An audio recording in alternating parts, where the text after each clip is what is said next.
ব্রাদারনি মিল্লাত ইসলামিয়া মুর্শিদাবাদ, মালদা, আসাম থেকে নিয়ে প্রত্যেকটি জেলায় তিনি গেছেন। অতএব সেই ধরনের একজন বড় মুফতি আজম আপনাদের সামনে বসে আছেন। তিনার মুখ থেকে আপনারা শুনবেন, আমিও শুনব। তো তিনাকে স্টেজে বসে আছেন তিনি বক্তব্য দেওয়ার পূর্বে তিনার সম্মানের জন্য একবার আপনাদেরকে জোরে আস্তে করে নারায় লাগা চলবে না, একটু জোরে নারায় লাগাতে হবে। নারায় লাগা, নারায়ে তাকবীর। তো নিচের আওয়াজ কোথায়? তো উপর থেকে আওয়াজ এলো, নারায়ে তাকবীর, নারায়ে रिसालत, मसला के आला हजरत, उलामाए अहले सुन्नत, मुफ्ती नूरुल आरिफिन साहिब किबला, मुफ्ती नूरुल आरिफिन साहिब किबला, नाराए तकबीर, नाराए रिसालत।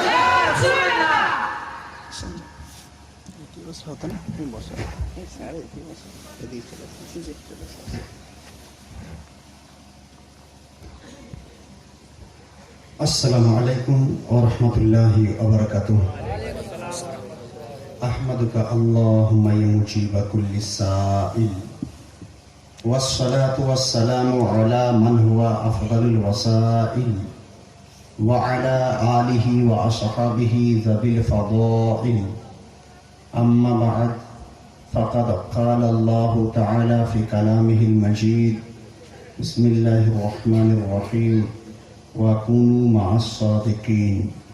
सदक़ल्लाहुल अलिय्युल अज़ीम व सदक़ रसूलुहुन नबिय्युल अमीनुल मकीनुल मतीनुल करीम।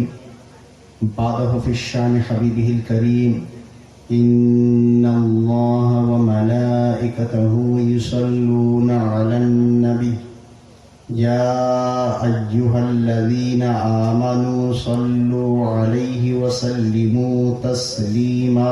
अल्लाहुम्मा सल्लि अला सय्यिदिना मौलाना मुहम्मद व अला आलि सय्यिदिना मौलाना मुहम्मद सल्लल्लाहु तआला अलैहि वसल्लम।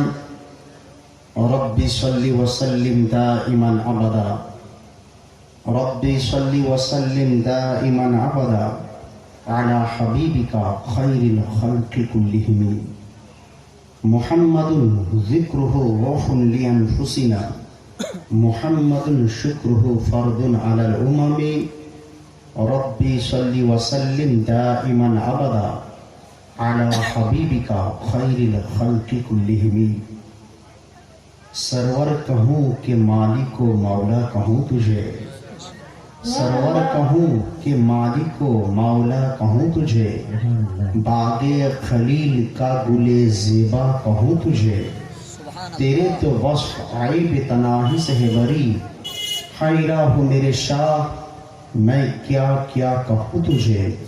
लेकिन रज़ा ने ख़त्म सुखन इस पे कर दिया, खालिक का बंदा खल्क का आका कहूँ तुझे।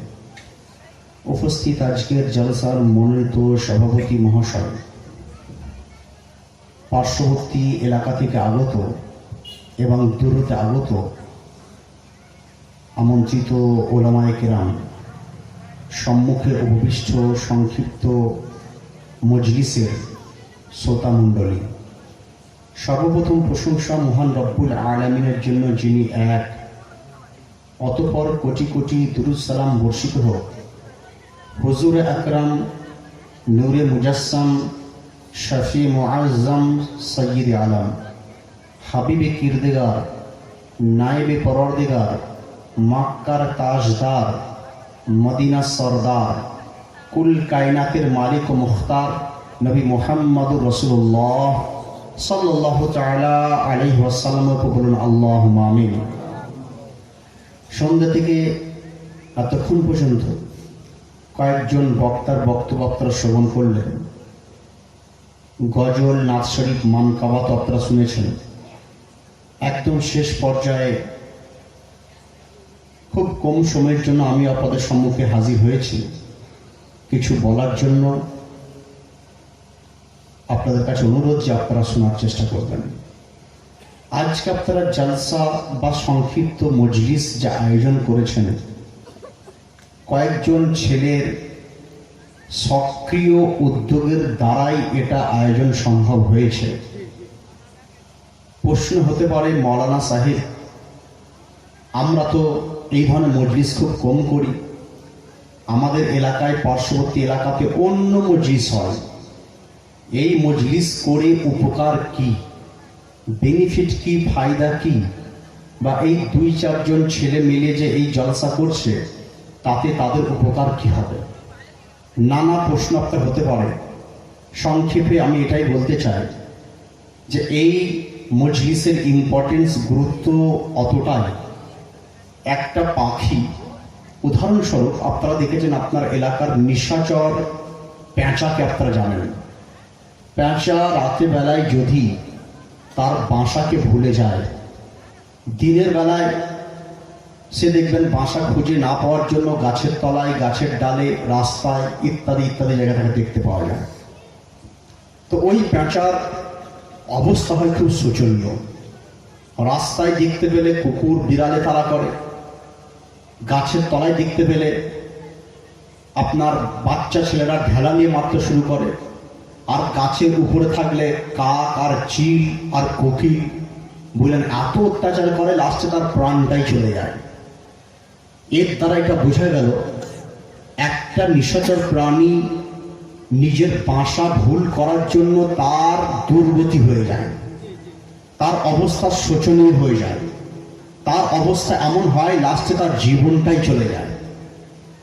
আর যদি ওই পেঁচা নিজের বাসায় ফিরে যেত তাহলে কিন্তু সমস্ত অত্যাচার থেকে সে কিন্তু নিরাপদ থেকে যেত। আজকে জলসার আয়োজন আমরা করেছি এই কারণে যে মুসলমান যে আমরা, আমাদের যে একটা পরিচয় রয়েছে সেই পরিচয়টা জানানোর জন্য আজকে জলসা করা হয়েছে। কারণ যে আজ মানুষের পরিস্থিতি কি, যে নিজের বাসা খুঁজে না পাওয়ার জন্য একবার এদিকে, একবার সেদিকে, একবার নেতার পায়ের গোড়ায়, একবার অমুকের পায়ে গোড়ায়, একবার সেটের কাছে, একবার মিল মালিকের কাছে। বলার উদ্দেশ্য এটাই যে আমাদের নির্দিষ্ট একটা বাসা রয়েছে, বুঝলেন, নির্দিষ্ট একটা সামিয়ানা রয়েছে, নির্দিষ্ট একটা আমাদের চিহ্ন রয়েছে, নির্দিষ্ট একটা ঘর রয়েছে। আর যে ঘরটার নাম কি ইসলাম বলা হয়, যে ঘরটার নাম কি মুসলমান বলা হয়। তাহলে আজ সেই ঘরের পরিচয় দেওয়ার জন্য, বুঝলেন, এই ছেলেগুলো উদ্যোগ নিয়ে জলসার আয়োজন তারা করেছে। কারণ তারা পারত তো অনেক বক্তাকে নিয়ে এসে কানের মানে হাত দিয়ে মারলো, টান 2 ঘন্টা পার, কিন্তু আমার বক্তব্য সেই ধরনের হয় না, বুঝলেন। আর অনেক লোক পছন্দ করে না, কারণ আমি 1 ঘন্টায় বলি আর 5 মিনিটই বলি। চেষ্টা এটাই থাকে যে একটা লোক যদি আমার বক্তব্য শুনে কিছু খোরাক পায় তাহলে আমার আশা এখানে সাকসেসফুল হয়ে যায়। কারণ 1 বছর দেখছেন, আবার 5 বছর, 6 বছর, 10 বছর পরে যদি আবার আল্লাহ পরিস্থিতি তৈরি এদের মাধ্যমে করিয়ে দেন তাহলে আবার হয়তো আপনাদের হাজির হয়ে যাবে। পরিস্থিতি এটাই যে আপনি মুসলমান, আপনার পরিচয় হচ্ছে মুসলমান। মুসলমানের যে সামিয়ানা, যে ঘর, যে কুঠরি, সেই কুঠরি থেকে আপনারা আজকে দূরে আপনারা চলে গেছেন। ইসলামের পরিচয় আপনার কাছে বিন্দু মাত্র না। যদি আপনার পরিচয় থাকতো তাহলে আজকে আপনাদের এই দুরবস্থা হতো না, ঠোকর খাওয়ার পরিস্থিতি হতো না। বেরেলির তাজদার আলা হযরত আজিমুল মর্তবাত মুজাদ্দিদ মিল্লাত তিনি বলছেন, फिर के गली गली तबाह ठोकर सबकी खाए क्यों, दिल को जो अकले दे खुदा तेरे गली से जाए क्यों। তিনি বলছেন যে তোমরা এদিক ওদিক কেন করো, তোমাদের কাছে একটা সামিয়ানা রয়েছে ইসলাম। শুধু সামিয়ানা নয়, সেই সামিয়ানার মধ্যে একজন সরদার রয়েছে, যে সরদার আর কেউ নাই, জানাবে মুহাম্মদ রাসূলুল্লাহ সাল্লাল্লাহু আলাইহি ওয়াসাল্লাম তিনি রয়েছে। তাহলে আপনার এখান থেকে ক্লিয়ার হয়ে গেল যে রসুল পাক সাহেব লাওলাকের দামানকে যদি ধরতে পারি, ওনাকে যদি জানতে পারি, ওনার ক্যারেক্টারকে বুঝতে পারি, ওনার চরিত্রকে মানতে পারি, তাহলে আমাদের মুসলমান হওয়াটা সার্থক হয়ে যাবে। আর রসুল পাকের ক্যারেক্টারকে ভুলে গিয়ে যতই খাবার খান, ওটা মুসলমানি খাবার হতে পারে না। রসুল পাকের চরিত্রকে ভুলে গিয়ে যতই আপনি এদিক ওদিক ছোটাছুটি করেন, সেটা একজন মুসলমানের ক্যারেক্টার হতে পারে না। হ্যাঁ, অন্য কোন লোকের হতে পারে, কোন সুন্নি মুসলমানের ক্যারেক্টার সেটা হতে পারে না। আসলে আপনাদের একটা দলিল বলছে, আমার বক্তব্য তো আপনারা শুনছেন, কড়া ভাষাতে নয়, মহাব্বতের ভাষা আমি দেওয়ার চেষ্টা করবো ইনশাআল্লাহ। আর বক্তৃতা খুব কম সময়ের মধ্যে আমি আমার বক্তব্য শেষ করবো, কারণ আমি আমার এলাকাকে খুব ভালো আমি বুঝলেন। আমার এলাকায় 10টা বেজে গেল তারা যত ভালোই বক্তব্য বুঝলেন, কত তাড়াতাড়ি শুতে পারবো, বাড়ি যেতে পারবো, তার চিন্তা থেকে যায়। অতএব সেই টেনশনটা আমার মধ্যে রয়েছে যে আপনাকে কত তাড়াতাড়ি বাড়ি পাঠাতে পারবো। অতএব সবকিছুর পূর্বে একটা দরুদ কয়েকটা কথা আলোচনা আমি করি। আল্লাহুম্মা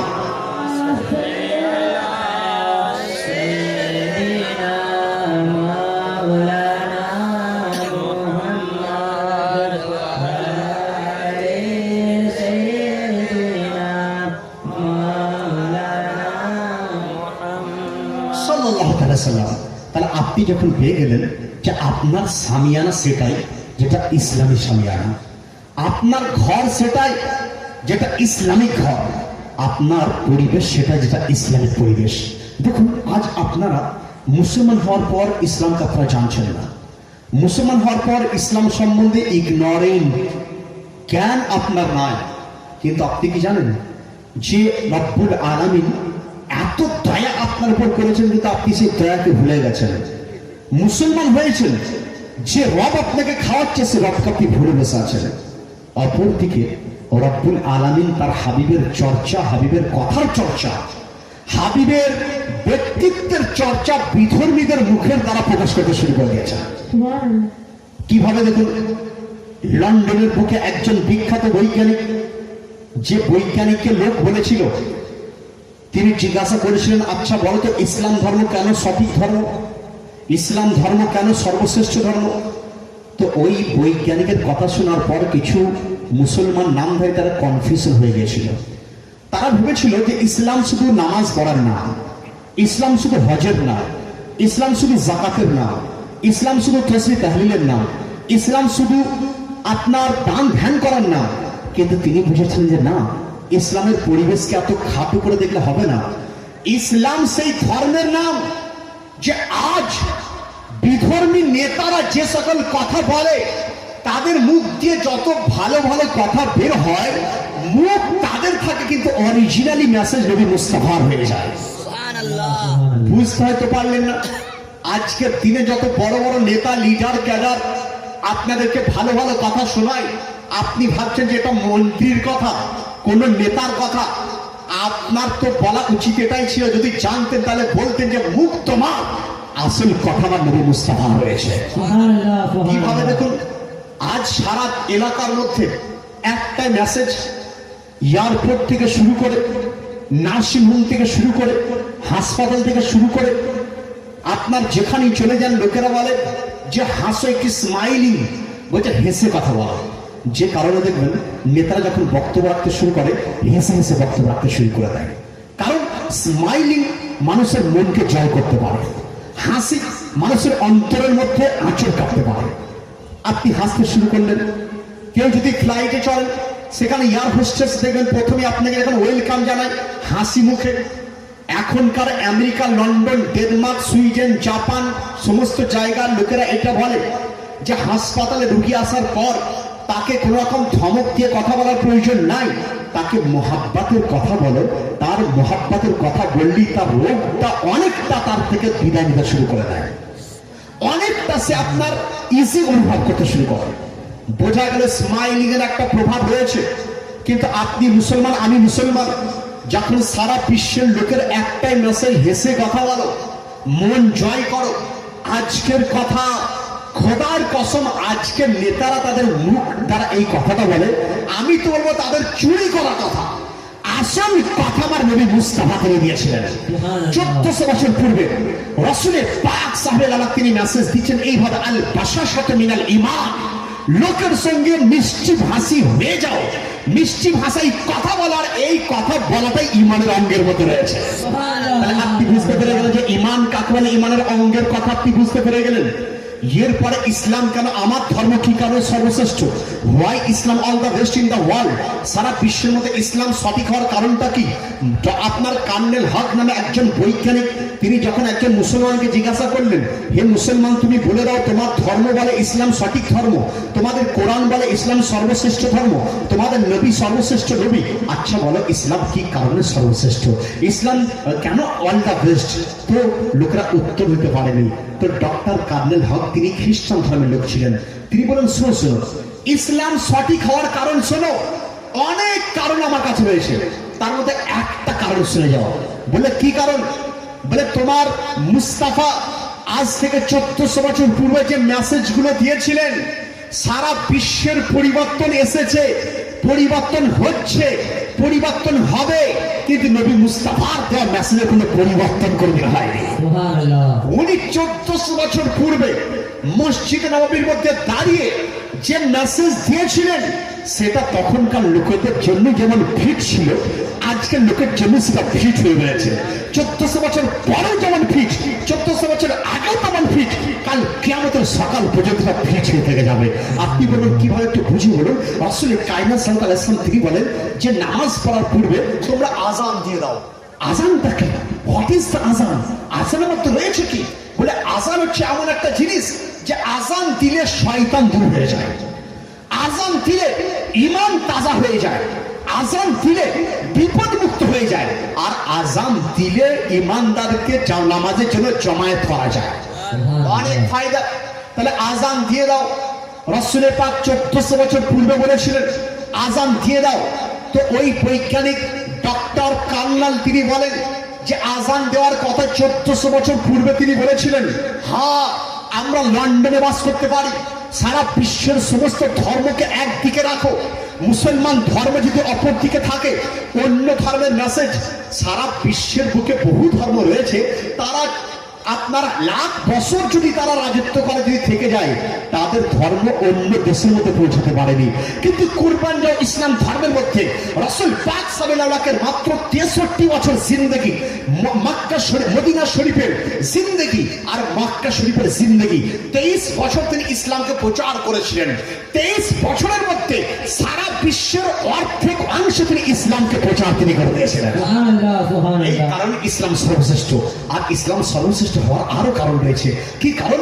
যখন লন্ডনের বুকে কোনো লোক আজান দিতে শুরু করে দেয়, তখন সে অন্য কোনো ভাষা নয়, যে ভাষা মুস্তাফা শিখেছিলেন সেই আরবি ভাষায় আজান দিতে শুরু করে দেয়। জাপানের মধ্যে কোনো লোক যখন আজান দিয়ে দেয়, রাসূল পাকের দেওয়া ভাষা আরবি ভাষায় আজান দিতে শুরু করে দেয়। যখন আপনার ডেনমার্ক, সুইডেন, জাপান, চীন, বার্মা, যখনই কেউ মুয়াজ্জিন আজান দিতে শুরু করে দেয়, অন্য কোনো ভাষায় নয়, ওই ভাষায় আজান দেয় যেটা নবী মুস্তাফা তিনি শিখে দিয়েছিলেন। বোঝা গেল? এই কারণ ইসলাম সর্বশ্রেষ্ঠ। যা ওই দিকে যেতে চাইছি না, কারণ এই সকল হচ্ছে শিক্ষিত পরিবেশ, আর হাজার হাজার মজমা সম্মেলন মানে এইসব প্রোগ্রাম হয়। আপনাদের কাছে এসব জানার প্রয়োজন। গ্রাম্য লোক, গ্রাম্য এলাকার লোক, আপনাদের প্রয়োজন এটাই যে আপনাকে ইসলাম সম্বন্ধে একটু জানা প্রয়োজন রয়েছে, আপনার ঈমান সম্বন্ধে জানা প্রয়োজন রয়েছে। কারণ যদি ইসলাম সম্বন্ধে না জানেন, তাহলে বিধর্মীরা আপনার মাথার উপরে রাজত্ব করতে শুরু করে দেবে। ইসলাম সম্বন্ধে যদি না জানেন, যেভাবে আমি বলি যে খন্ডঘোষ এলাকায়, এই এলাকার মধ্যে পার্টির এত রাজ চলছে, ধর্ম তাদেরকে বুঝে না, ধর্মকে একদম দূরে লোকেরা সরিয়ে দিয়েছে, তারা পার্টিকে মাতামাতি করতে শুরু করে দিয়েছে।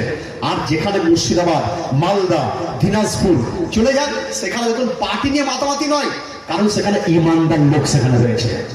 কারণ ইমানদার যারা থাকবে, তারা যদি মাথা ঝুঁকাতে হয় তো আল্লাহর সামনে তারা মাথা ঝুঁকায়, কোন পার্টির সামনে নয়। আর যেখানে ইমানদার কম, তারা সমস্যার সমাধানের জন্য পার্টির কাছে মাথা ঢুকতে শুরু তার করে দেয়। বোঝার চেষ্টা করুন। কারণ আলহামদুলিল্লাহ এই বক্তব্য আজ উকুরি গ্রামের মধ্যে আমার হচ্ছে, বুঝলেন? খুবই আমি নিজেকেও ধন্য জানাই, আর ওই কমিটিকে যারা এই জালসা করছে তাদেরকে আমি ধন্যবাদ জ্ঞাপন করি যে আমাকে একটা সুযোগ করে দিয়েছে যে ইসলাম ধর্ম সম্বন্ধে মেসেজ আমার এলাকাতে দেওয়ার জন্য, কারণ এই এলাকার লোকের আমার জলসা শুনে না। একটু আগে শুনলেন যে গোটা পশ্চিমবঙ্গে একদম চিৎকার করে বুঝলেন বক্তব্য রাখে। আর মুর্শিদাবাদে কালকে মুর্শিদাবাদ আমার প্রোগ্রাম আছে বুঝলেন, আগামী পরশু বীরভূমে আবার আজকে প্রোগ্রাম মানে এসছিল সন্ধ্যেবেলায় আসাম থেকে, আসামের দারাং জেলা থেকে বুঝলেন প্রোগ্রাম আমি একটা নিয়েছি অলরেডি, আর একটা নিতে পারিনি। তো যাই হোক, সারা পশ্চিমবঙ্গ আসামের বহু জায়গায় আমি প্রোগ্রাম করি, কিন্তু আমার এলাকার লোকেরা ওই আপনার কি বলে চারাগের নিচে অন্ধকার, তো সেই অবস্থা আপনারা রয়েছেন। তো আপনাদেরকে কিছু শিক্ষা দেওয়ার প্রয়োজন মনে করে আজকে কিন্তু আমি হাজির হয়েছি, আর আপনারা এখানে হাজির হয়েছেন। তাহলে আমার ধর্ম আপনার ধর্ম সঠিক ধর্ম, এটা আপনি বুঝতে পেরে গেলেন। এরপরে আপনার যেটা খুব ইম্পর্টেন্ট পয়েন্ট, ইম্পর্টেন্ট বিষয় এটাই যে আমরা মুসলমান। মুসলমান কাকে বলে? মুসলমানের ডিফাইন সংজ্ঞা যদি আপনি জানতে পারেন, আর মা বোনেরাও রয়েছেন তাদেরও জানা প্রয়োজন, কারণ ইসলাম ধর্ম হচ্ছে এমন একটা ধর্ম শুধু ছেলেদের জন্য নয়, মা বোনেদেরকে জানতে হবে। কারণ মা বোনেরা যদি ইসলামকে জানতে পেরে যান, বুঝতে পেরে যান, তাহলে আমি জানবো যে আলহামদুলিল্লাহ আমার আশা সাকসেসফুল হয়ে গেছে। দেখুন রাসূল কায়নাত সাল্লাল্লাহু আলাইহি ওয়াসাল্লাম তিনি এত মেসেজ দিয়েছেন। আপনার ঘরে অশান্তি, ঘরের মধ্যে আপনার সমস্ত সমস্যা, তো সমস্যার সমাধান করবেন কি করে? আপনি যাচ্ছেন ডাক্তারের কাছে, মাস্টারের কাছে, প্রফেসর, ইঞ্জিনিয়ার, লয়ার, ব্যারিস্টার। তো আমি বলবো যে মাস্টারের কাছে পড়ে, ডাক্তারের কাছে পড়ে, ব্যারিস্টার, উকিলের কাছে পড়ে। সর্বপ্রথম যদি আপনি মুসলমান হতেন, কোরআন ও হাদিস থেকে আপনি জানার চেষ্টা করতেন যে এর সমাধানটা রাসূলের পাক কি বলে দিয়েছেন, হুজুর পাক তিনি কি সমাধান বলেছেন। আলহামদুলিল্লাহ আজকে এই ধরনের কিছু সমাধানের কথা আপনাদের কাছে আমি বলে যাব। যদি মনে করেন যে না আমার জানার প্রয়োজন রয়েছে, বোঝার প্রয়োজন রয়েছে, তা আপনারা নোট করবেন, রেকর্ড করবেন এবং আমার কাছে জিজ্ঞাসা করবেন বা আলিমের কাছে আপনারা জানবেন। দেখুন আপনাদের বাড়ির মধ্যে প্রত্যেক বাড়ি একটা সমস্যা, অনাহার, অনটন, পয়সা অভাব ইত্যাদি ইত্যাদি। হাতে পয়সা থাকে না, তার জন্য আপনি করেন কি? বিভিন্ন লোকের কাছে চলে যান, হাত পাততে শুরু করে দেন, ভাই আমাকে দিয়ে দেন। কিন্তু কোরআন হাদিস কি সমাধান দিয়েছেন? দেখুন একটা দোয়া রাসূলের পাক আমাদেরকে দিয়েছেন।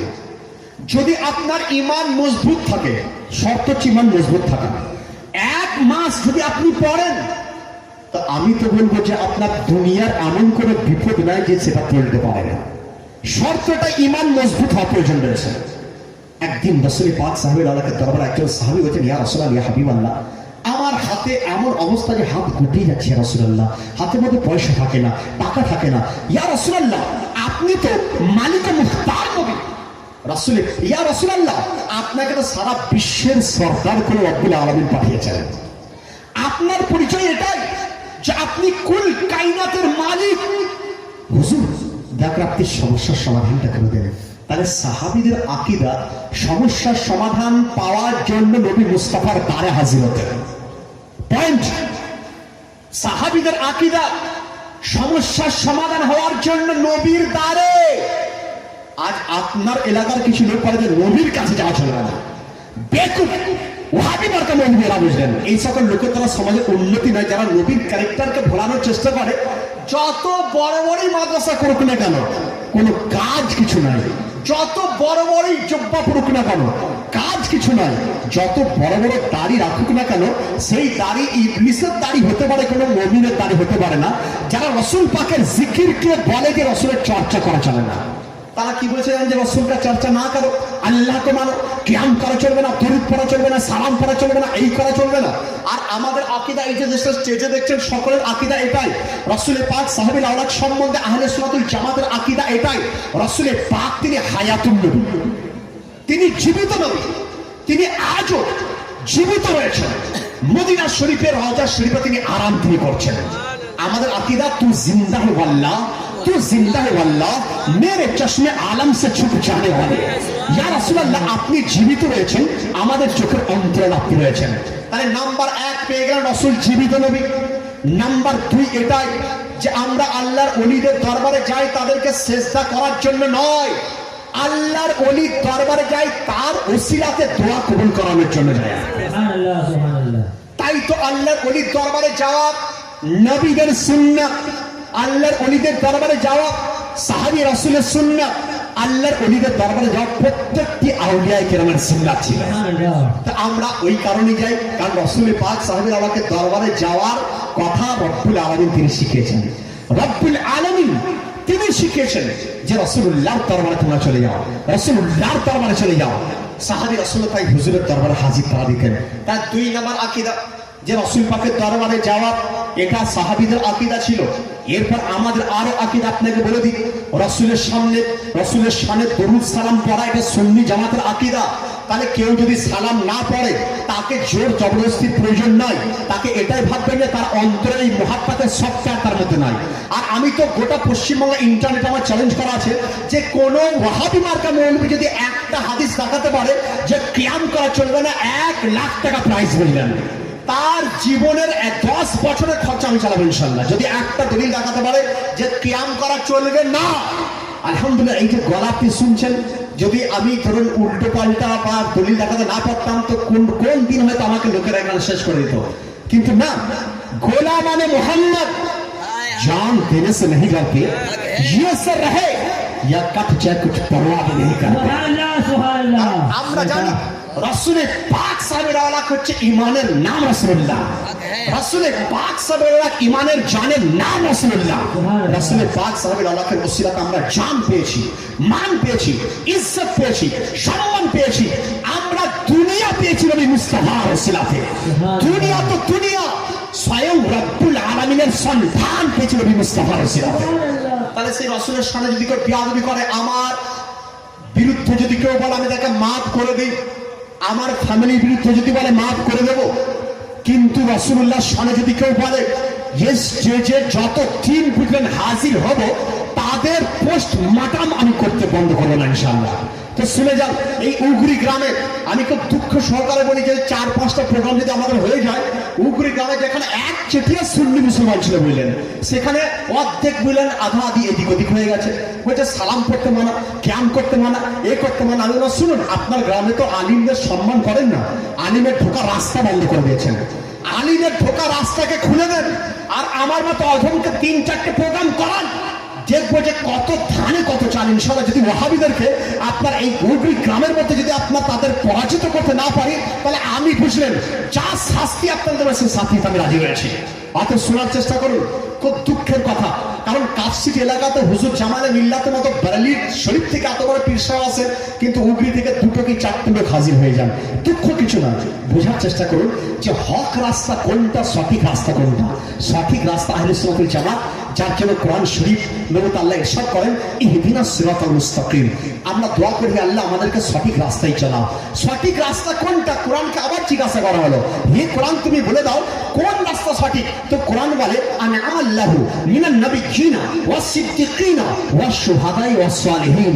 সঠিক রাস্তা সেটাই যে রাস্তায় নবীরা চলেছেন, সঠিক রাস্তা সেটাই যে রাস্তায় সাহাবী রাসূলুল্লাহ চলেছেন, সঠিক রাস্তা সেটাই যে রাস্তায় তাবেঈনরা চলেছেন, সঠিক রাস্তা সেটাই যেটাই সিদ্দিকিনরা চলেছেন, সঠিক রাস্তা সেটাই যেটা আউলিয়া ইকরাম চলেছেন। তার মানে বোঝা গেল কোরআন আমাদের এটা ডিক্লেয়ার করে যে সঠিক রাস্তা সেটাই যেটাই খাজা পিয়া চলেছেন, সঠিক রাস্তা সেটাই যেটা গৌসে আজম চলেছেন, সঠিক রাস্তা সেটাই যেটা ইমামে আজম চলেছেন, সঠিক রাস্তা সেটাই যেটা হযরত ইমাম হাম্বলি চলেছেন, সঠিক রাস্তা সেটাই যেটা সিদ্দিক আকবর চলেছেন, সঠিক রাস্তা সেটাই যেটাই পয়লি তাজদার আলা হযরত আলী চলেছেন। নারে তাকবীর, নারে রিসালাত, মাসলাকে আলা হযরত, নারে তাকবীর, নারে রিসালাত।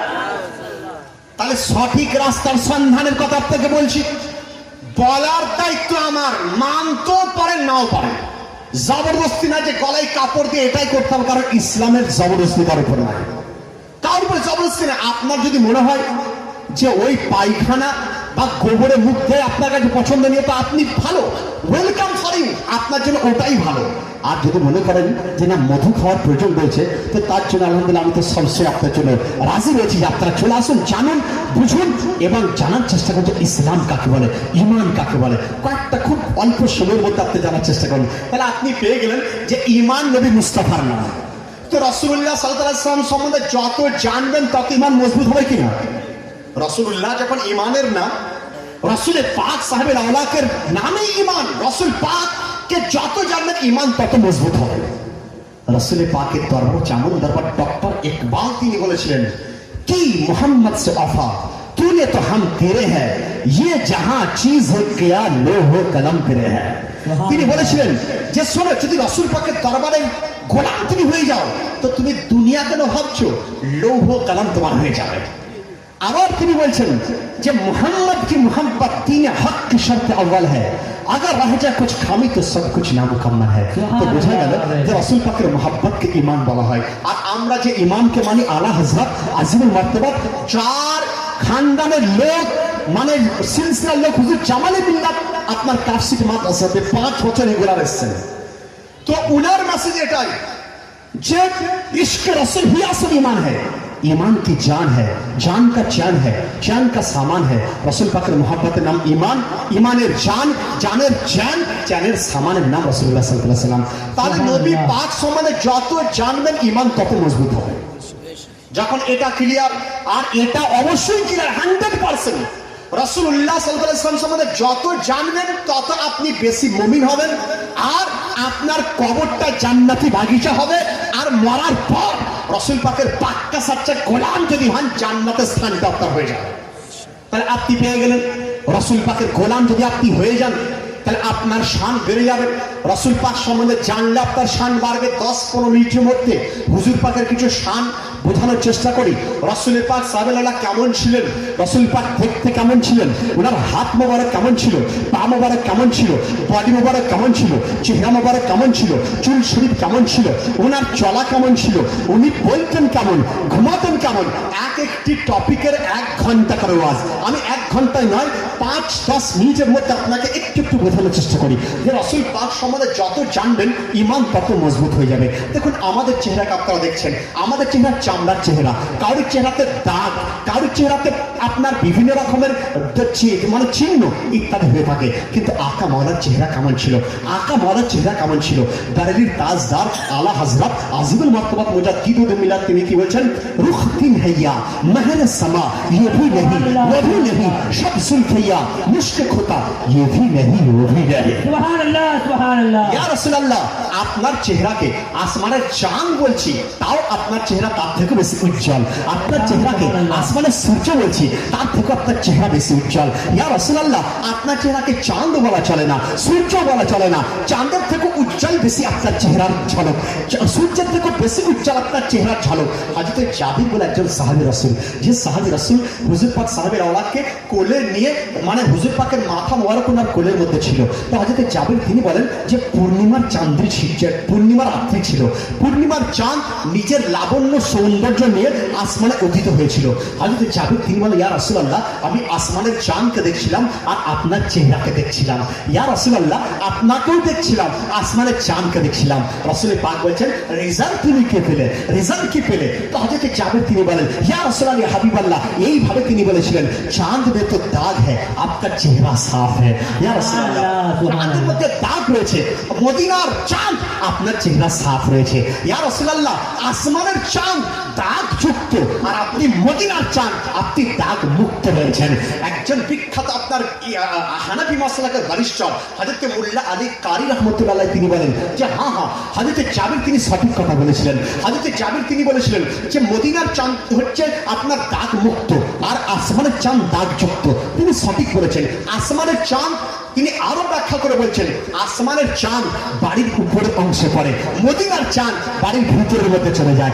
আসমানের চাঁদ মানুষের অন্তরে প্রবেশ করতে পারে না, মদিনার চাঁদ মানুষের অন্তরে প্রবেশ করে যায়। আসমানের চাঁদ মানুষের সমস্যার সমাধান করতে পারে না, মদিনার চাঁদ মানুষের সমস্যার সমাধানটা করে দেয়। আসমানের চাঁদ কবরের মধ্যে প্রবেশ করতে পারে না, মদিনার চাঁদ কবরের মধ্যে প্রবেশ করে যায়। আসমানের চাঁদ কাউকে জান্নাতে নিয়ে যেতে পারে না, মদিনার চাঁদ মানুষকে জান্নাতে নিয়ে চলে যায়। আসমানের চাঁদ খোদার সন্ধান দিতে পারে না, মদিনার চাঁদ খোদার সন্ধানটা দিয়ে দেয়।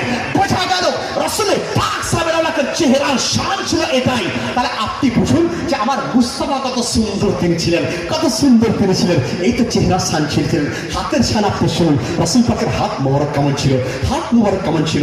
বেকুব টাইপের মাওলানা আর সেই সকল মৌলবীদের বক্তব্য শোনা হারাম, তাদের মহফিলে যাওয়া, তাদের মাদ্রাসায় দান দেওয়া হারাম। যারা বলে নবী আমাদের মতো মানুষ, যারা বলে নবীর সালাম চলে না, শোনার চেষ্টা করুন রাসূল পাকের হাত মোবারক কেমন ছিল। আমাদের হাত আপনি দেখছেন কত বেশি দূর যায় না, রাসূল পাকের হাত মোবারকের আপনার কেমন বরকত ছিল।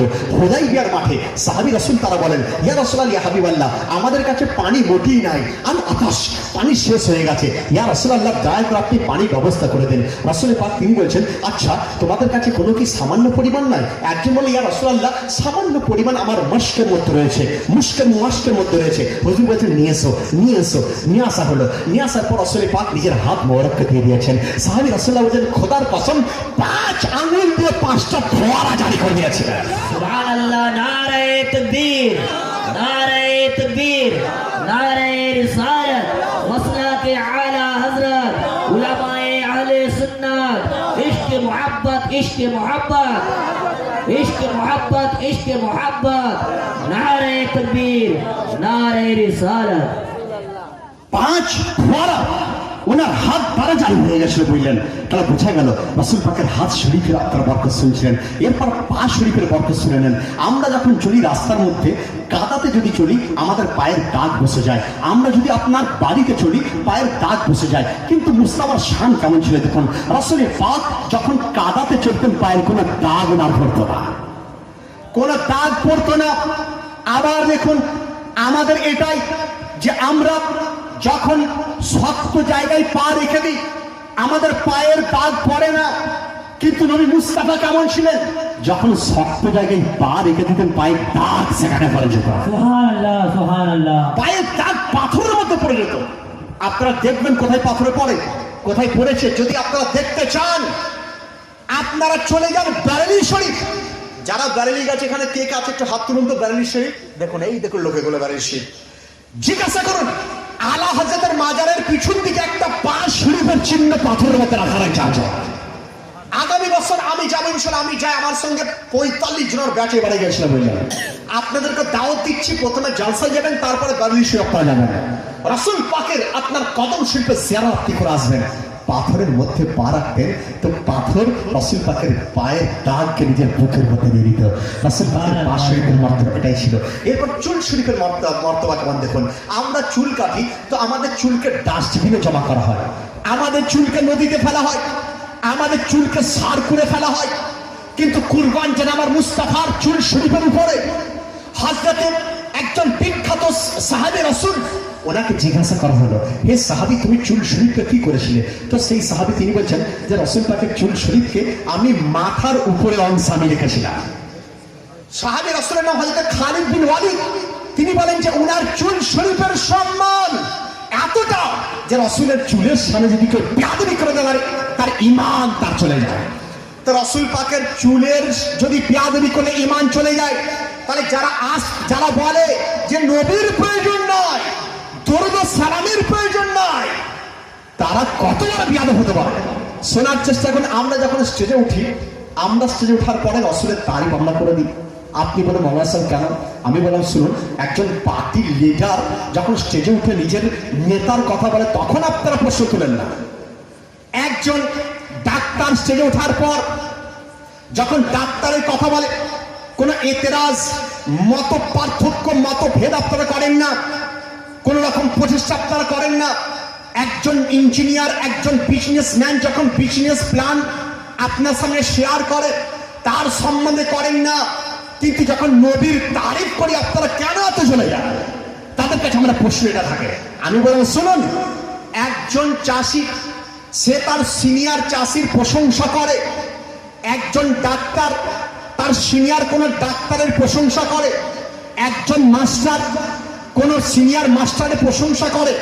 আর সুন্নি জামাতের উলামায়ে কেরাম তারা যখন জবান খুলে আর কিচ্ছু নাই, তারা আমরা এটাই বলি সবসে আওলা ওয়ালা হামারা নবী, सबसे बड़ा वाला हमारा नबी, सारे ऊंचों में ऊंचा समझो जिसे है उस ऊंचे से ऊंचा हमारा नबी।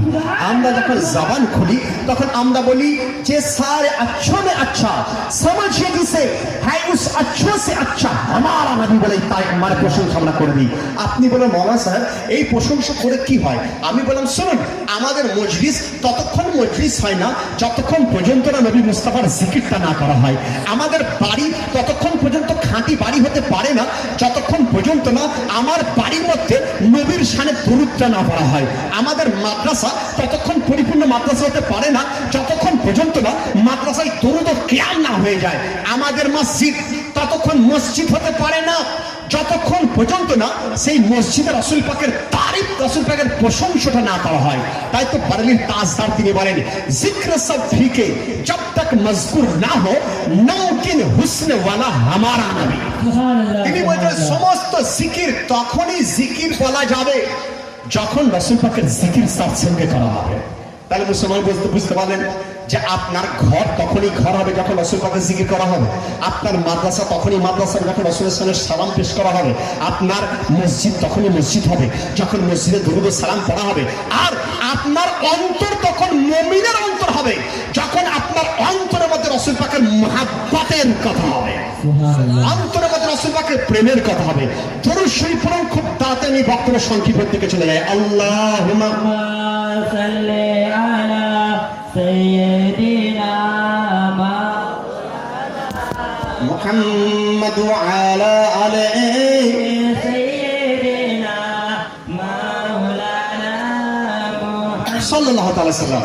দেখুন আপনাদের সমস্যার সমাধান বললাম যে রাসূল পাক সাহেবুল আলা এমন একজন আকাকে আমরা পেয়েছি আলহামদুলিল্লাহ, যে রাসূল পাক সাহেবুল আলাকের মতো আর কোন নবী আর দুনিয়াতে আসেননি। রাসূল পাক সাহেবুল আলাকের মতো এত সেরা হয়ে আর কেউ আসেনি। যে কারণে আমি বুঝলেন আমাদের গোলাম মুস্তাফা, যার খুব মিষ্ট আওয়াজে আপনারা মিষ্ট ওয়াজ শুনছিলেন এবং গজল শুনছিলেন, আমি আমার নিজের লেখা দুটো একটা কালাম আপনাদের সামনে পড়ে দিই। কারণ যে আপনার এলাকার লোকেরা গজল পছন্দ করেন, আবার অনেকে বলেন মৌলভী সাহেব আপনি গজল বললেন না। আমি বললি তাই যে ঠিক আছে দুটো একটা মানে আপনাদের সম্মুখে আমার নিজের লেখা, কারো ধার করা নাই, বুঝলেন, একটু আপনারা শোনার চেষ্টা করুন, দেখবেন খুব ভালো লাগবে। তার পূর্বে বলি, আপনারা শুনেছেন যে ইনি মিশরে ছিলেন, মিশরে আমি 2 বছর ছিলাম, বা আমি উর্দু কিতাবও আমি পড়েছি আলহামদুলিল্লাহ। তো দুকলি আরবি, মানে আমি যেটা বাংলা করেছি সেটা আরবি একটি নাজ শরীফের 2টো অংশ থেকে, তারপরে উর্দু 2টো অংশ থেকে, তারপরে আপনার এই বাংলা অংশটা পড়ে ইনশাল্লাহ আমি একদম সমাপ্তির দিকে আমি এগিয়ে যাবো। দেখুন ফার্স্টে আরবিটা বলি, কারণ যে বাংলা গজল তো অনেকেই বলে কিন্তু আরবি আপনারা শুনেননি, তো 2টো করি আপনি শুনুন। ওয়া আহসানা মিন কালাম তারকাতু আইনি ওয়া আজমাল মিন কালাম তালিতিন নিসাউ। হযরত হাসান বিন সাবিত একজন সাহাবী রাসূল, সেই সাহাবী রাসূল হুজুরের সামনে এসে নাত শরীফ পড়তে শুরু করে দিয়েছেন। তাহলে নাত পড়া সাহাবীদের সুন্নাত, আর যারা সাহাবীদের দলে থাকে তারাই আহলে সুন্নাত, তারাই আহলে সুন্নাত। আমরা যে নাত শরীফ পড়ছি সাহাবী রাসূলের সুন্নাতকে আদায় করার জন্য, বুঝলেন? তাহলে বুঝে গেলেন যে সাহাবীদের সুন্নাত আদায় করে আহলে সুন্নাত, আর যারা সাহাবীদের সুন্নাত আদায় করে না তারা আহলে বিদআত, তারা সুন্নি হতে পারে না, চুন্নি রয়েছে ঈমান লুটার জন্য তারা রয়েছে। তো সাহাবী রাসূল হাসান বিন সাবিত তিনি বলছে আরবি ভাষা, ওয়া আহসানু মিনকা লাম তারকাতু আইনি। ইয়া রাসূলুল্লাহ আপনার মতো এত সুন্দর আমাদের চোখ আর দ্বিতীয় কাউকে দেখেনি। কারণ ওয়া আজমালু মিনকা লাম তালিদিন নিসা, কারণ আপনার মতো এত সুন্দর কোন মা কোন সন্তানের জন্ম দিতে পারে না, আপনার মতো সুন্দর কোন সন্তানের জন্ম কোন মা দিতে পারেননি।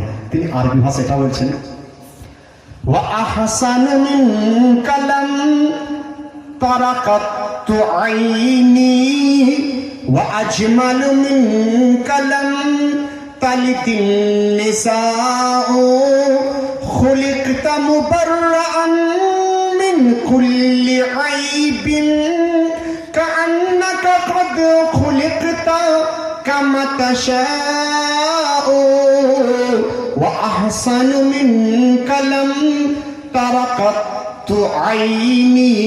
তিনি কি বলছেন, ইয়া রাসূলুল্লাহ আপনি ছিলেন ত্রুটি মুক্ত, কোনো ত্রুটি আপনার মধ্যে ছিল না।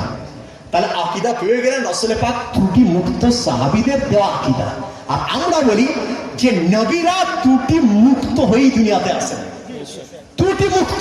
কিন্তু একদল লোক তারা বলছে নবী এই পারতেন না, সেই পারতেন না, ইলমে গায়ব জানতেন না, হাজির হওয়া নাজির হতে পারে না, এই করে না সেই করে না। আপনি বুকে হাত দিয়ে বলুন যে তারা ত্রুটি যুক্ত করার চেষ্টা করছে। তা যারা ত্রুটি যুক্ত করার চেষ্টা করে তারা কখনো সঠিক জামাতের লোক তারা হতে পারে না। দলিল দেওয়ার দায়িত্ব আমার। যে কোনো মুহূর্তে আপনি আমাকে ফোন করুন, আসুন তাফসীর মাদ্রাসাতে আসুন। আমার যদি আমি না থাকলে আমার ছেলেরা উত্তরটা দিয়ে দেবে বললেন, আমি তাদেরকে তৈরিও করছি সেভাবে। এই যে দেখছেন গোলাম মুস্তফা আমার কাছে 2 কি 3 বছর আমার পড়েছিল বললেন। খুব খুশি হয় যখন স্টেজের মধ্যে ওটা 2-3 ঘন্টা বক্তব্য রাখে, 1 ঘন্টা, তো আনন্দিত হয় যে কমসে কম মানে আমার দেওয়া কিছু শিক্ষা পেয়েছে, আজ স্টেজের মধ্যে 1 ঘন্টা বক্তব্য রাখছে। অতএব শোনার চেষ্টা করুন। যদি আপনাদের ডাউট হয় অবশ্যই আমাকে বলবেন।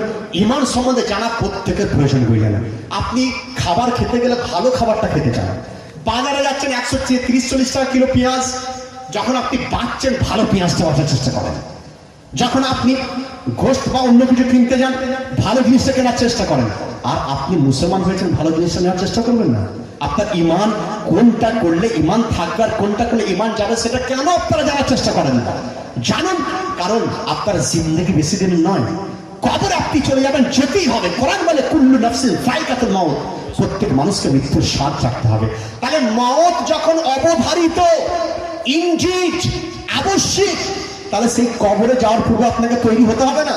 আর তৈরি হতে গেলে ভালোভাবে তৈরি হবেন না? ভালোভাবে তৈরি হওয়ার জন্য পথ আপনাকে বলে দিলাম। এবার আপনার অন্তর যদি আল্লাহ রাব্বুল আলামিন হেদায়েত লিখে থাকেন বা যদি জান্নাত লিখে থাকেন, তাহলে আপনি জান্নাতে যাবেন। চেষ্টা কিন্তু আপনি করলে ইনশাআল্লাহ আপনি যেতে পারেন। তাহলে আপনি শুনুন যে সাহাবীদের আকীদা, রাসূল ছিলেন ত্রুটি মুক্ত, আর ওয়াহাবীদের আকীদা তারা বলে রাসূল ত্রুটিযুক্ত, ত্রুটি ছিল বলে নাউযুবিল্লাহ।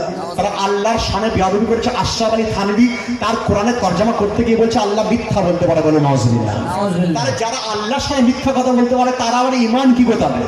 আর আমরা বলি যে মুসলমান তারা মিথ্যা বলতে পারে না। তো যাই হোক, আরবি শুনলেন। এবার উর্দু দুটো শের, যেটা আমাদের বারেলির তাজদার আলা হযরত লিখেছেন। তো উনি লিখছেন ওই মানে আরবিটারই তিনি উর্দু, হিন্দি 4টে ভাষা তিনি লিখছেন। তিনি কি লিখছেন? লাম ইয়াতি নাযীরুকা ফি নাযারিন বিসলি তুনশুদু পায়দা জানা। লাম ইয়াতি নাযীরুকা ফি নাযারিন, ইয়া রাসূলুল্লাহ আপনার মতো নজরার মানে দ্বিতীয় কেউ আসেনি। বোঝা গেল সাহাবী রাসূলের তারিখ যেটাই বারেলির আলা হযরত তিনি তারিখ করছেন। এরপরে বারেলি শরীফের আমাদের পীর ও মুর্শিদের যিনি পীর, মানে একজন বিখ্যাত ওলি, সারা বিশ্বের লোক যাকে মুফতি আজম বলে মেনেছিল। আজ আপনাদের জন্য সৌভাগ্যের বিষয় যে আপনার খন্ডঘোষ এলাকাতে আজ সুন্নি জামাতের সেই সকল বই এখান থেকে লেখা হচ্ছে যেটা গোটা পশ্চিমবঙ্গে কেউ লিখতে পারছে না। আলহামদুলিল্লাহ, এই অধমের কলমে 22টা বই বেরিয়েছে বললেন। রিসেন্ট এসছে আমার লিখিত বই হুজুর মুফতি আজম হিন্দ রাদিয়াল্লাহু, একজন ওলির জীবনী। দেখুন ওলির জীবনী যত পড়বেন দিল পরিষ্কার হয়। তো আপনার যেহেতু আমার প্রতিবেশী 51 টাকা দাম আজকে নয় 30 টাকা দাম আপনারা দেবেন ইনশাল্লাহ।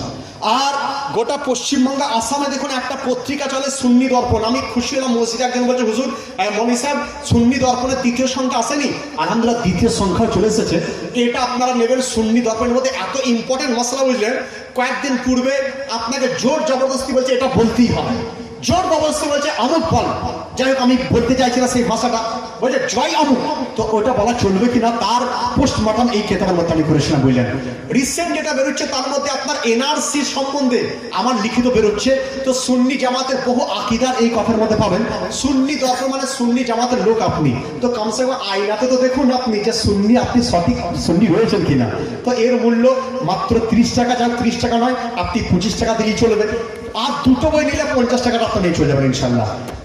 না নিলেও কোনো আপনাদের কাল মুর্শিদাবাদের লোকেরা বই যখন এলান হয় বললেন তারা লাইন লাগিয়ে দেয়, কিন্তু আমি জানি যে আমার এলাকার লোক আমাকে চায় না, তো বই চাবে কি করে। তার মধ্যে যদি আপনার বড় বড় কয়েকটা মাস থাকে, 2টা একটা, তারা যদি আপনারা দিতে চান ইনশাল্লাহ বইগুলো আপনার নেওয়ার চেষ্টা করবেন। তাহলে আপনি পেলে সেই মুফতি আজম হিন্দের লেখা একটা নাসিরে তিনি কি লিখছেন দেখুন। হুজুর আলা হযরতের আর সাহাবজাদা তিনি লিখছেন, दो जहां में कोई तुम सा दूसरा मिलता नहीं, ढूंढते फिरते हैं महरोमा पता मिलता नहीं।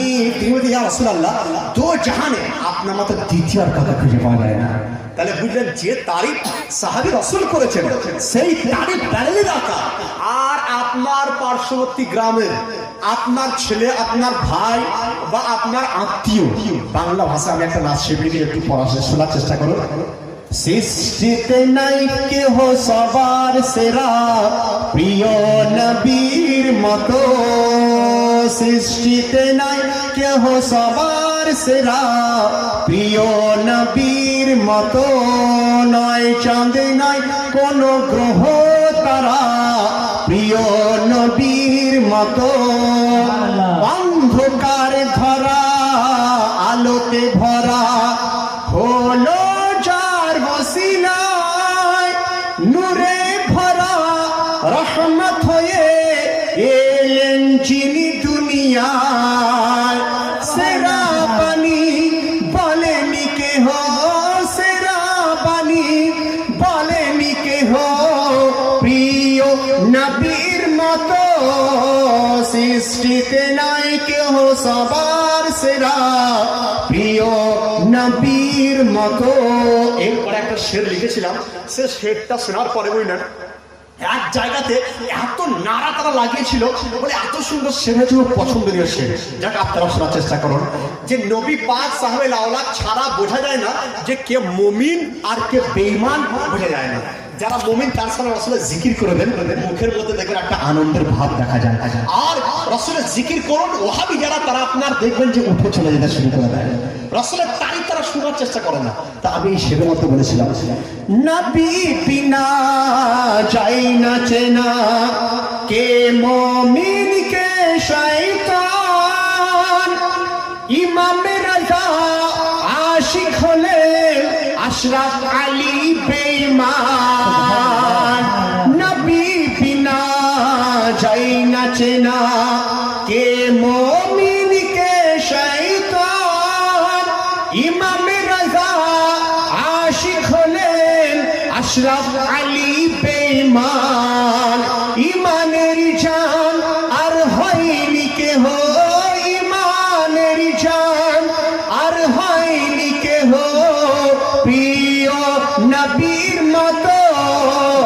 नारे तकबीर, नारे रिसालत, मसला के आला हजरत सुल्तान हिंद ख्वाजा गरीब नवाज, मदरसा जामिया गौसिया रिजविया रहमत बेस्तिया, तेरा पीर मेरा पीर, तेरा पीर मेरा पीर, गौस पक का दामन, गौस पक का दामन, नारे तकबीर, नारे रिसालत। সাল্লাল্লাহু আলাইহি ওয়াসাল্লাম। যাই হোক, শেষ সন্ধ্যে মধ্যে চলে আসি।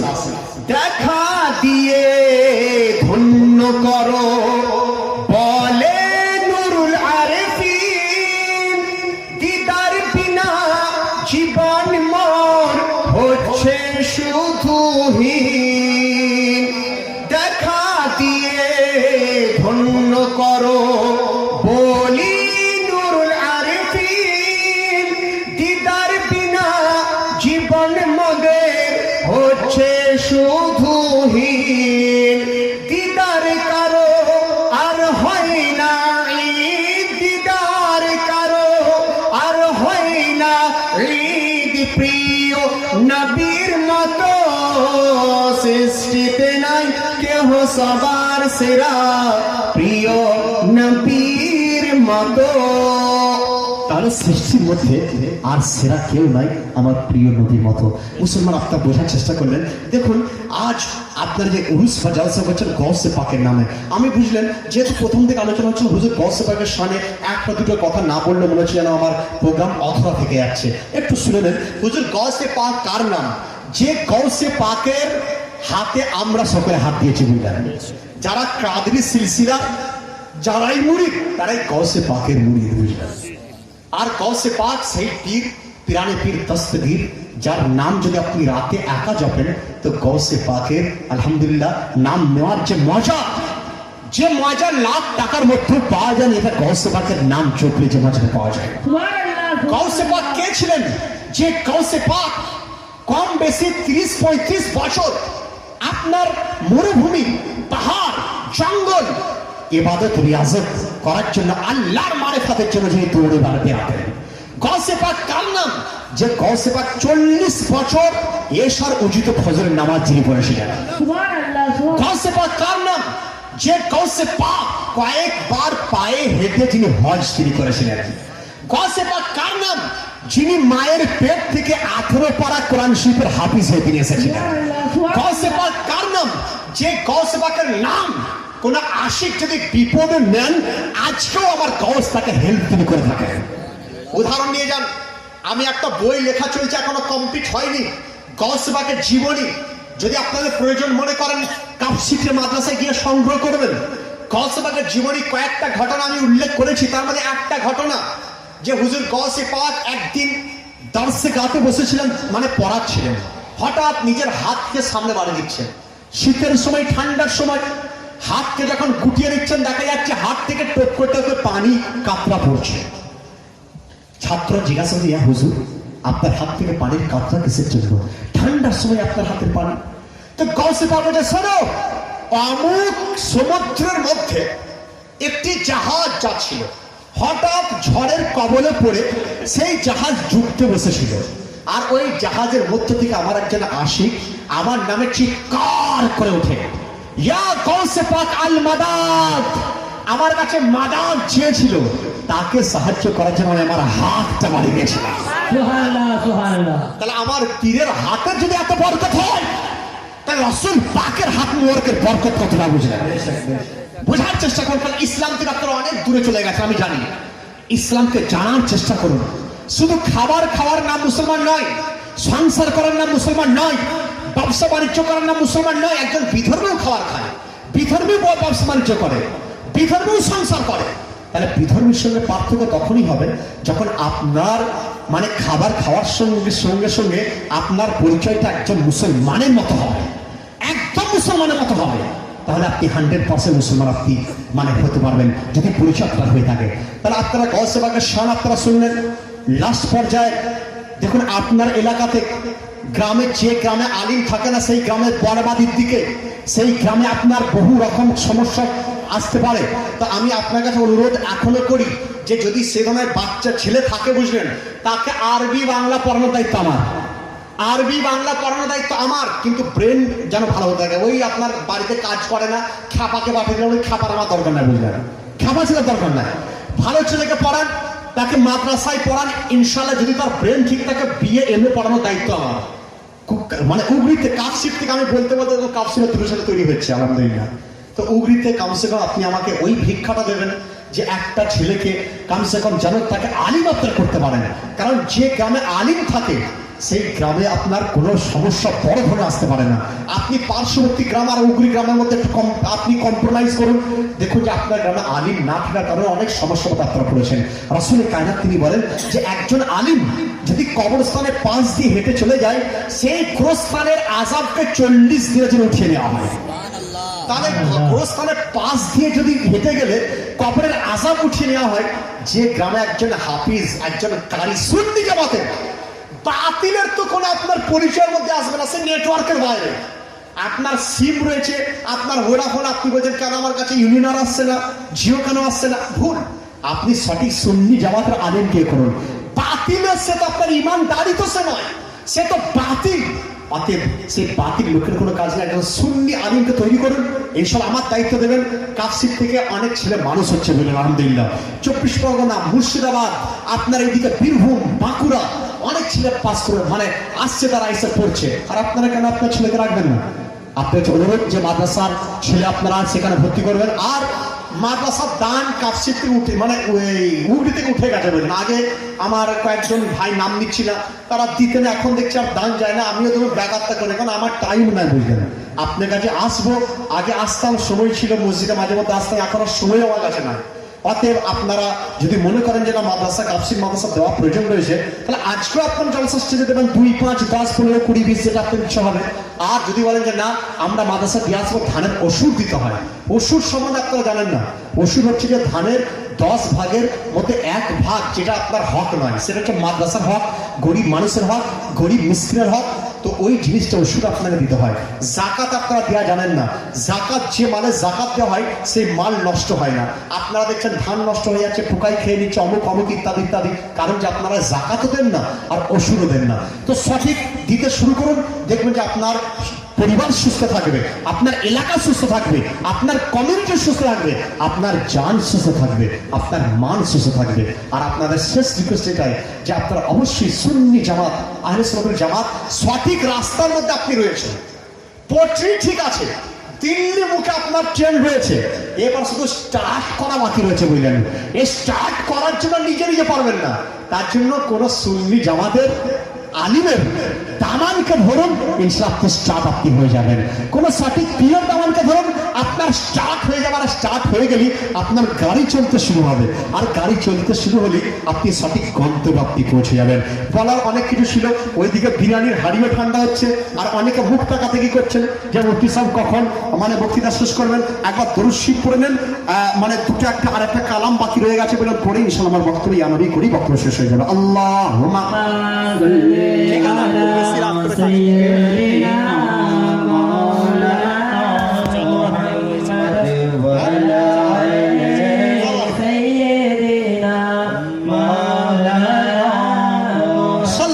দেখুন, মা বোনের জন্য একটা মানে আপনারা দোয়া দিয়ে যায়, বলে যায়, কারণ আপনারা ভাবছেন যে মাওলানা সাহেব শুধু বলে গেলেন, আমাদের দোয়া কিছু শিখে গেলেন না। আপনার ঘরে কোনোদিন অনাহার আসবে না, আসবে না ইনশাআল্লাহ, যদি একটা ফর্মুলা আপনি ব্যবহার করতে পারেন। কি সেটা? সেটা হচ্ছে একটি আপনার দোয়া রয়েছে, বললেন রাসূলের কায়নাতের দরবারে ওই সাহাবী বলেছে, হুজুর আমার হাতে টাকা থাকে না, আমি রোজগার করতে পারছি না। তো হুজুর বলেছিলেন, শোনো একটা আমল দিচ্ছি যেটাকে কন্টিনিউ তোমার পড়া প্রয়োজন, যদি তুমি ছেড়ে দাও তাহলে তুমি নিজেকে নিজের গলায় নিজে খুর চালিয়ে দিলে, নিজের পায়ে নিজে খুর চালিয়ে দিলে। সেই দোয়াটা তুমি মুখস্থ করো, যেটা মুখস্থ করলে তোমার ঘরের মধ্যে শান্তি ফিরে আসবে, অর্থ চলে আসবে। মা বোনেরা শুনুন দোয়াটা কি। তো হুজুর বলেছিলেন, শুনুন, সুবহানাল্লাহি বিহামদি সুবহানাল্লাহিল আযীম ওয়া বিহামদি আস্তাগফিরুল্লাহ। সুবহানাল্লাহ। এই দোয়াটা আমাদের মাদ্রাসায় কাফসিটে প্রত্যেক দিন মাগরিবের সময় কম বেশি 50 বার হয় নাকি, 50 কে আশপাশ সবাই মিলিয়ে পড়া হয় আলহামদুলিল্লাহ। 100 বার হয়ে যায় কখনো কখনো। কি সুবহানাল্লাহি বিহামদিহি সুবহানাল্লাহিল আযীম ওয়া বিহামদিহি আস্তাগফিরুল্লাহ। বাচ্চারা একবার সকালে জোরে শুরু করবা তো সুবহানাল্লাহি ওয়া বিহামদিহি। আপনারা পড়ুন, একজন পড়াও, একজন পড়াবে, সবাই পড়ুন, পড়ুন 3 বার পড়ুন, বলো সুবহানাল্লাহি ওয়া বিহামদিহি সুবহানাল্লাহি ওয়া বিহামদিহি সুবহানাল্লাহিল আযীম সুবহানাল্লাহিল আযীম ওয়া বিহামদিহি আস্তাগফিরুল্লাহ ওয়া বিহামদিহি আস্তাগফিরুল্লাহ। এই দোয়াটা বুঝলেন, যাদের মুখস্থ না মুখস্থ করে নেবেন। রাসূল পাক সাহেবের রাতে বলেছেন উত্তম সময় হচ্ছে এটাই যে সুবহ সাদিকের সময় 500 বার করে যদি পড়ে 1 মাসের মধ্যে রেজাল্ট আপনাকে পেতেই হবে, যদি আপনার কন্টিনিউ থাকে আর আপনার অন্তরে ইমানে পরিপক্ত থাকে।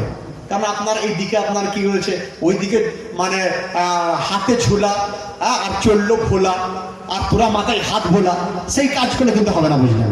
তা আপনার দোয়াও পড়তে হবে, নিজেকে পাবন্দ হতে হবে। কথা বলছেন, মানে একজনের বাইক ধরে নিয়েছে রাস্তাতে, তো সে বলছে যে ঠিক আছে বাইকে তোমার পাশে রাখো, চললো ভোলা রইলো ঝুলা আর তোরা মাথায় হাত ভোলা। তো ওই অবস্থা যদি করেন তাহলে আপনার সারা জিন্দগি দোয়া পড়লে কাজ হবে না। আর যদি আপনার সঠিক মানে মহাব্বত থাকে, 1 মাস পর আপনি আমাকে ফোন করবেন, দেখবেন আপনার অবস্থার উন্নতি হয়েছে কিনা। ইনশাআল্লাহ আল্লাহ রাব্বুল আলামিনের রাসূলের দোয়া কোনোদিন ফেলিওর হতে পারে না। আসমান পরিবর্তন হতে পারে, জমিন পরিবর্তন হতে পারে, কুল কায়নাত পরিবর্তন হতে পারে, রাসূলের কায়নাতের দোয়া আপনার পরিবর্তন হতে পারে না।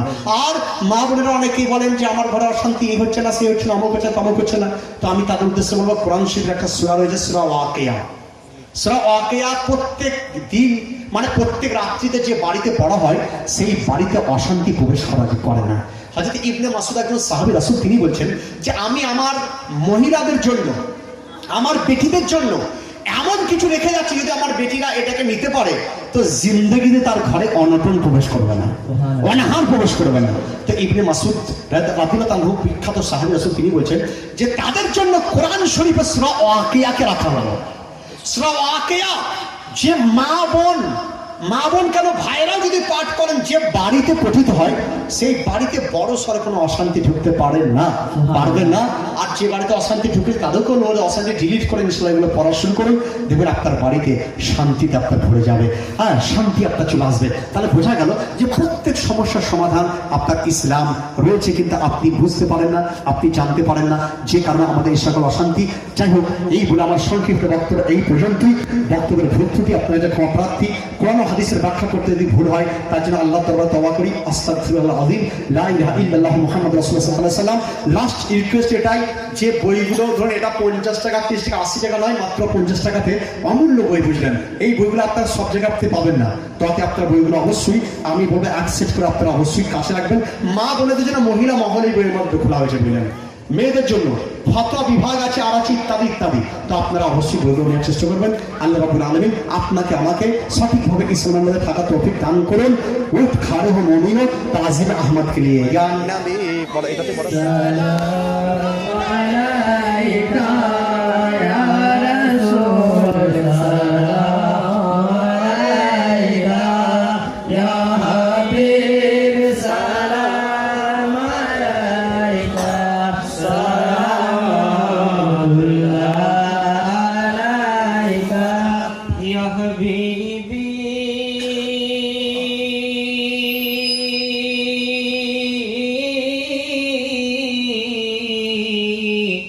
या रसूल अल्लाह, सदका हो गौसुल आजम का, सदका हो ख्वाजा अजमेरी का, सदका हो अहमद रजा का, सदका हो कुल औलिया का।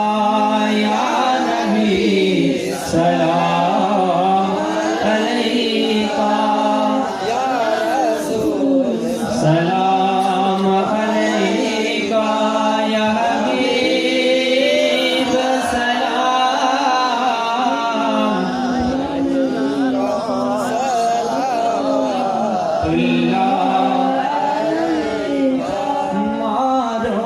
মারণের কালে আসিবেন, কবরের পাশে থাকিবেন, পুলসিরাত পার করাবেন, হাউজে কাউসার পিলাইবেন।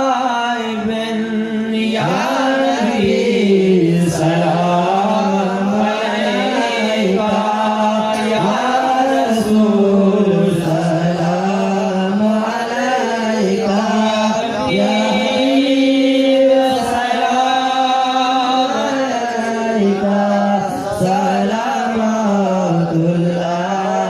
আলাইকা।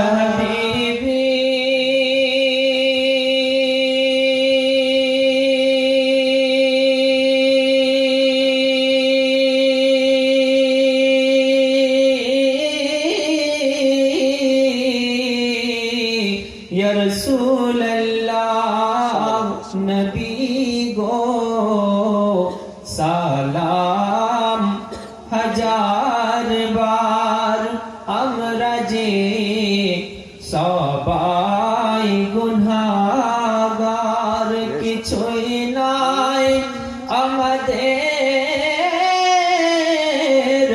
দেখাবার, হাসরে ভরসা তো